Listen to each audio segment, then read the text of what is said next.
Assalamualaikum warahmatullahi wabarakatuh. Perkenalkan, nama saya Muhammad Khairun Nadif dengan NIM 0604032088. Di sini saya akan menjelaskan tentang pelaksanaan dan penyusunan progres report proyek. Pengertian dari pelaksanaan dan penyusunan progres report proyek yaitu pelaksanaan artinya proses, cara atau perbuatan melaksanakan baik merancang, memutuskan suatu dan lain sebagainya. Proyek adalah usaha sementara untuk menghasilkan produk dan jasa. Kata sementara ini dimaksud adalah batasan waktu mulai dari berakhirnya, bukan seperti jenis usaha yang berulang tanpa ada kepastian waktu yang jelas.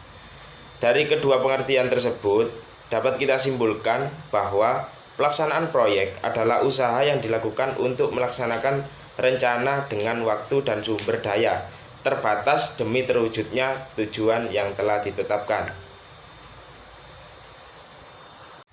Untuk poin selanjutnya yaitu tentang klasifikasi kebutuhan pelaksanaan proyek.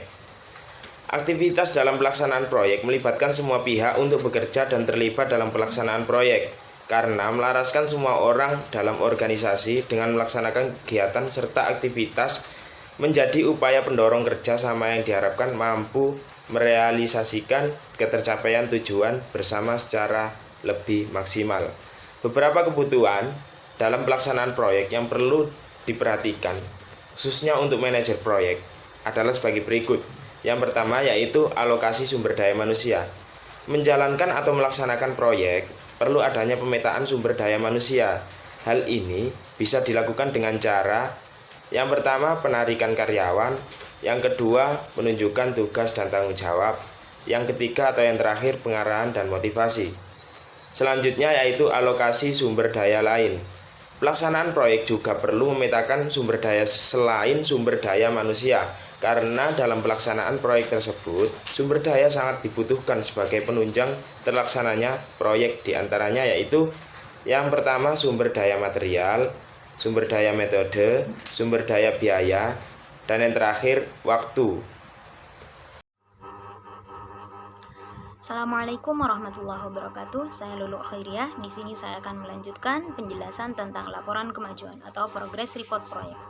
Perlu diketahui, jaminan seseorang itu bekerja secara optimal dapat dilihat dari laporan kemajuan atau progress report proyek yang mereka lakukan. Maka, dalam progress report proyek di sini terbagi atas 3 bagian. Yang pertama ada daily report, laporan harian, kemudian weekly report, laporan mingguan, dan monthly report atau laporan bulanan. Kemudian, penjelasan terakhir tentang praktik penggunaan kurva S dalam menyusun laporan kemajuan atau progress report proyek. Kurva S di sini menjelaskan perbandingan antara dua sumbu variabel, yaitu variabel X dan variabel Y. Variabel X dalam kurva S adalah menunjukkan timeline waktu. Kemudian variabel Y di sini adalah merupakan akumulasi semua yang digunakan dalam proyek. Maka isi dari kurva S ini adalah memuat akumulatif dari biaya, jam kerja, serta akumulatif lain yang mana nantinya akan dibandingkan dengan variabel X tersebut, yaitu timeline waktu. Terima kasih, mungkin ini saja yang dapat kami sampaikan. Wal-afu minkum, mohon maaf atas kekurangan dan kesalahannya.